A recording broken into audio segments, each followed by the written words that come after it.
Hello, Will C Workshop peeps. I think we're on episode 3, if memory serves. And I'm trying to keep these around the 15-ish minute mark. I tend to ramble on. I'm used to doing live streams, that kind of thing. And I'm doing a little offline recording here. Hopefully lighting is good as it looks on there. I've got some decent sun today, which means the batteries are recharging, and um, did a fun little experiment on that last night where I actually let it charge overnight. Some batteries for the trail cam plus battery for the flashlight and drill, the little 4-volt ones.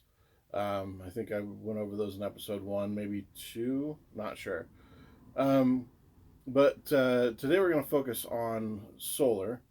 Um, and there's a lot of different ways to harvest energy from solar power.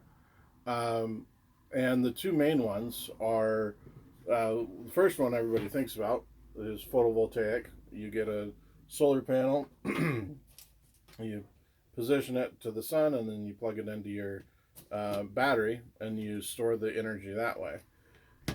Another way, and I was trying to think of a way to do this in a way that was easily demonstratable, because most of the passive solar rigs out there are quite large, and unless you build it like the GoSun folks did. So this is the GoSun Go, and this is the solar oven. Um, the smaller version of what they've got. But pretty straightforward. It's got a little kick out so that you focus this towards the sun. I don't know if that's blinding you guys or not. But then you can actually boil water in this. And the thing that makes it possible is this little chamber right here, which is a vacuum chamber, or a very well insulated chamber, that not only is it a vacuum chamber, but it also um, has an opacity, or an ability to let light through, that actually traps the infrared cooking waves inside that chamber, and it bounces around there and heats up really good. So this is passive solar, in a model that can actually, they say that they can boil water on a cloudy day. Um, it takes about an hour or so to do that, and you obviously have to make sure you're facing towards the sun and doing all the best that you can do for that. But compared to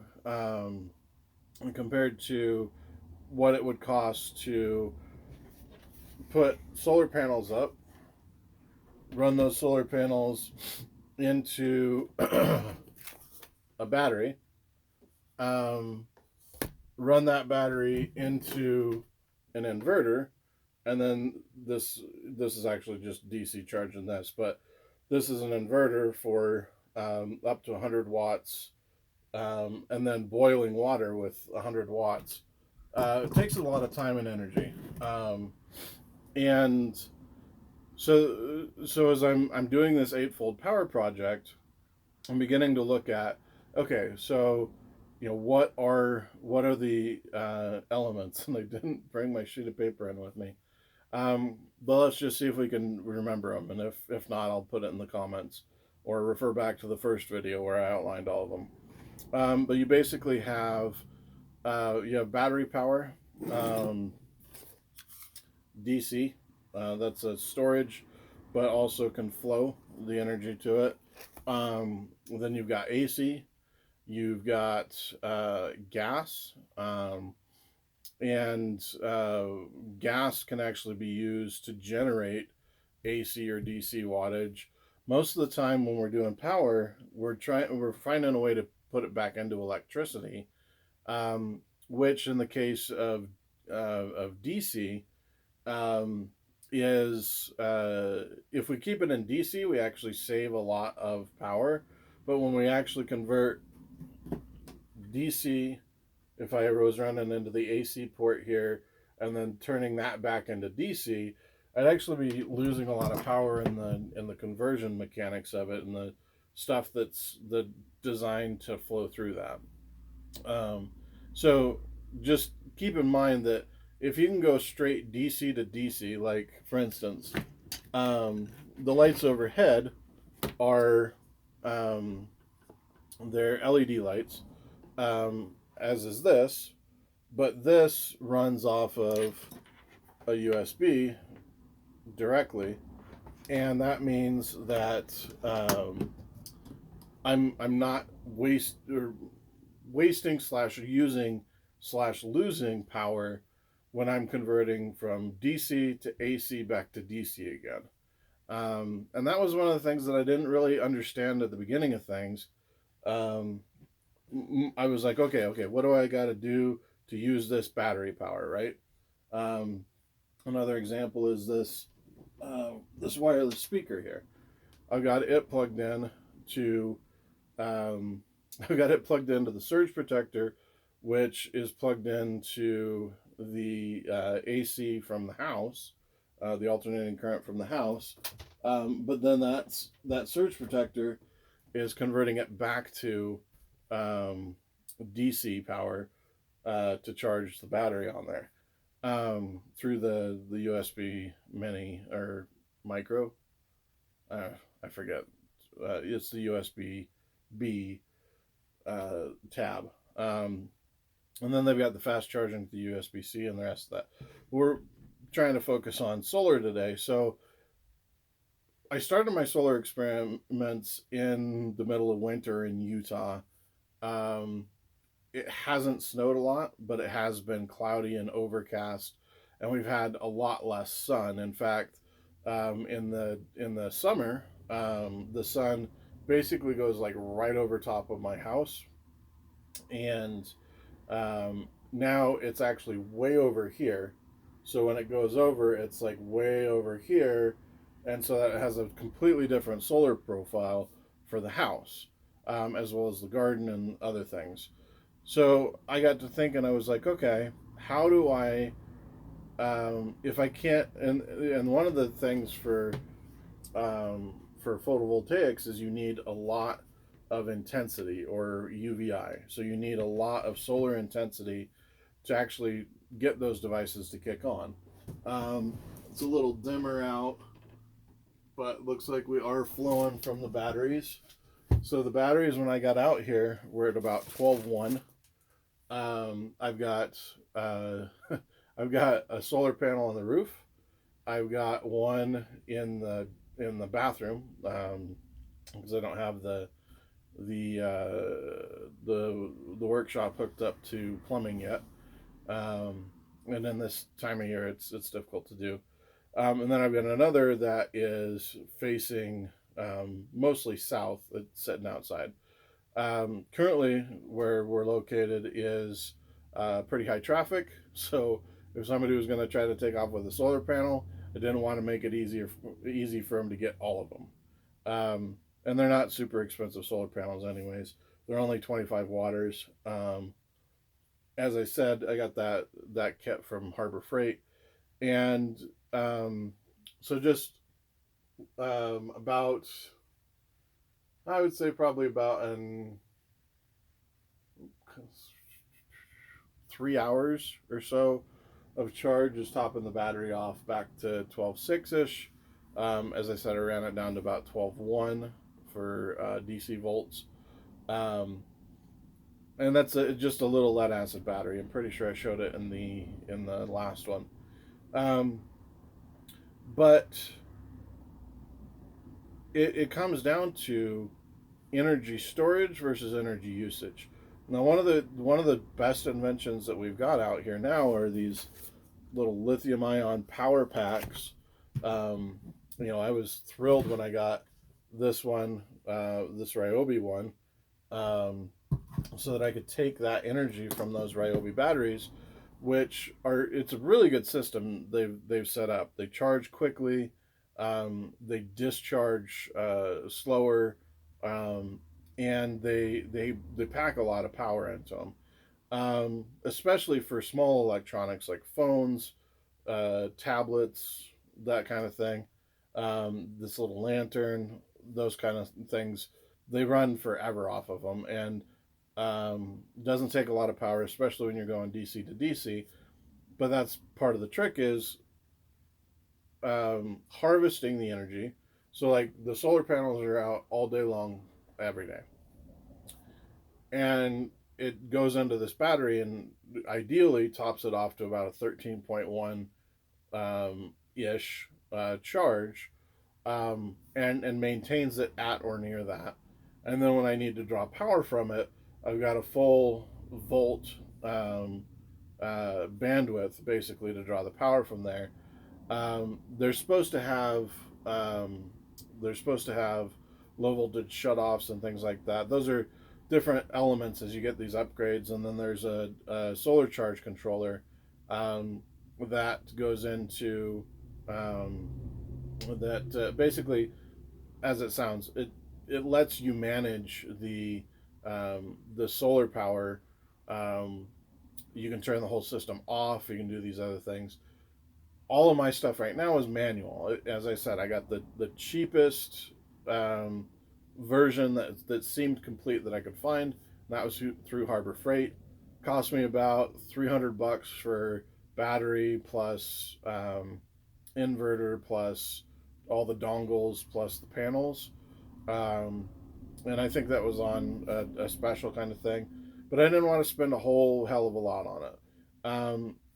By comparison, I've got some Bouge RV solar panels that run 180 watts, so more than twice, almost three times what I've got plugged in right now. Can be plugged back into the system, but I need a way to effectively use it. So that's a pretty good run through. I'm trying to check time. It's a pretty good run through for photovoltaics.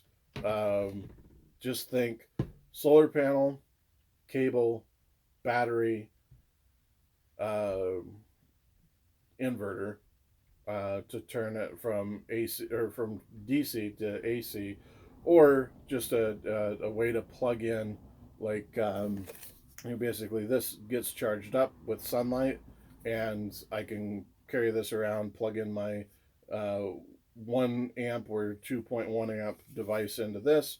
We're good to go. This one is actually capable of 2.4 at 5 volts DC. Um, so that's a basic photovoltaic setup. And again, I'm trying to keep these around the 15-minute range. So I'm going to be really quick on this one. And I don't have a lot of experience with this, but I may do like a test video or something with it. So let's talk passive solar. Passive solar takes all the sunlight that's coming onto this, and we're getting our perfect reflection on and all this other stuff. And it goes in here, and let me actually just kick this. It's got a little kickstand to keep it open. That was louder than I expected. um, then you've got this, and it plugs all this energy into here. And because of the insulation on this, you're storing that heat energy, which is actually part of how this works. Is it runs off of heat energy too, but you're storing that heat energy within this vessel, and this vessel has a whoops. This vessel has a cooking sleeve in it. You can actually see inside there. It's super cool. And this is for like solid foods, but if you want to just put the rubber cap on, you can boil soups, other water, whatever else in here, and you're storing that heat in a very effective manner. Now this only costs about like 150. I got it on one of their deals that they were doing for cyber something or other. But you can also use this passive solar to heat a greenhouse and keep it above freezing, keep your water above freezing. And I'll get into some of those experiments later. I should have poured myself some water. Give me a second. Pay no attention to the wizard behind the curtain. That's where I keep the water. um, but these passive solar systems, which are don't have to be this engineered. This is a very well engineered, very durable kit. Um, it comes with its little cleaning supplies and whatnot. You can use this solar energy to create a thermal battery, um, or a heat sink, or they call it a bunch of different things. This thermal battery with something as simple as water can last for multiple hours. So just like we use the lead acid, AGM, lithium ion, and all the other fancy tech batteries, you're actually just using this well insulated volume of water, volume of liquid, because you can put antifreeze and other stuff in it too. But you're using this well insulated volume of liquid to hold on to that heat for longer. So if you're harvesting it for a couple hours a day, and say you get up to whatever amount, and I'm going to start up the sauna here pretty quick. And so I'm going to be using passive solar in that to heat the area up. And demonstration, it's open right now, and it's not even like well put together, and it's already getting up to 75 degrees peak during the day, um, and it's not even closed up. So that gives you an idea of what is available, especially in a place like Utah, for passive solar energy storage. But you got to know how to use it, you got to know where to put it, how to flow it, that kind of stuff. So hopefully this has been informative and helpful. I really should probably start like storyboarding, scripting these things, preparing. But I also want to make sure that I get them out there. I tend to over prepare a thing, and I just don't end up doing it because it's not quite right yet. Blah blah blah. So um, again, hope you enjoyed this. Sun's shining, so the batteries are charging. Like I said, we're working on almost 12.7 now. Just striving towards that 13.1. And again, it's not super sunny out. It is probably a UVI of 2 or 3, so not a lot, but it's enough to top these batteries off. And my goal is to recharge things like the phone and the lanterns and the different devices I use for this with solar power. Um, so the photovoltaics are a big part of that, but I also um, things like insulating the camper and doing other things to increase the heat retention is a way to harvest the passive solar energy. So hopefully that's a decent primer. Obviously, there's plenty of questions, so please put them in the comments. Uh, yeah, thanks for joining me. We'll see what we create. Thank you.